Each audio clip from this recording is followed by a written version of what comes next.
ഇങ്ങനെയൊക്കെയാണ് ഒരു മന്ത്രി മറുപടി പറയേണ്ടത്? ഇങ്ങനെയൊക്കെയാണ് അദ്ദേഹം പറയേണ്ടത്? നിപ്പയെ സംബന്ധിച്ചുള്ള അദ്ദേഹത്തിന്റെ ജില്ലയും കൂടെ അല്ലേ കോഴിക്കോട്.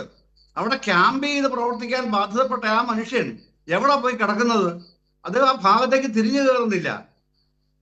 എന്നിട്ട് ആ ജില്ലാ കളക്ടറെയാണ് ചീത്ത പറയുന്നത്. ജില്ലാ കളക്ടർ പിന്നെ ആപ്റ്റായിട്ടല്ല അത്ര, അല്ലെങ്കിൽ ടൈംലി ആയിട്ടല്ല ഇത് മറുപടി പറഞ്ഞതെന്ന്. അവര് ടൈംലി ആയിട്ടാണ്, കൃത്യമായിട്ടാണ് പറഞ്ഞത്. അവർക്ക് കിട്ടിയ യഥാർത്ഥ വിവരങ്ങൾ, ആ വിവരങ്ങളാണ് എവിടുന്നാണ് കിട്ടുന്നത്? ലാബിൽ നിന്നല്ലേ കിട്ടുന്നത്. ആ ലാബിൽ നിന്ന് കിട്ടിയ വിവരങ്ങൾ യഥാസമയം അവര് പങ്കുവെക്കുകയാണ് അവര് ചെയ്യേണ്ട ഏറ്റവും വലിയ ഡ്യൂട്ടി. എന്തുകൊണ്ടാണ്? അത് മോണിറ്റർ ചെയ്യാൻ, സൂപ്പർവൈസ് ചെയ്യാൻ, കോർഡിനേറ്റ് ചെയ്യാൻ കോഴിക്കോട് ജില്ലയിൽ ഭരണാധിപ സ്ഥാനത്ത് ഒരാളില്ല. പിന്നെന്താണ് ചെയ്യുക? അഡ്മിനിസ്ട്രേഷന്റെ ഭാഗമായിട്ട് ജില്ലയുടെ പൂർണ്ണാധികാരമുള്ള കലക്ടർ എന്നുള്ള നിലയിൽ ആ റോൾ അവർ നിർവഹിച്ചു. അപ്പൊ അതിന് മന്ത്രി തിരുവനന്തപുരത്ത് നിന്ന് പറയുകയാണ് അവർ ചെയ്തത് ശരിയായില്ലെന്ന്. എന്ത് മന്ത്രിയാണിത്? അതാണ് ഞാൻ അത്ഭുതപ്പെടുന്നത്. ഇദ്ദേഹത്തിന്റെ ഈ പ്രാപ്തിയൊക്കെ എവിടെ പോയി?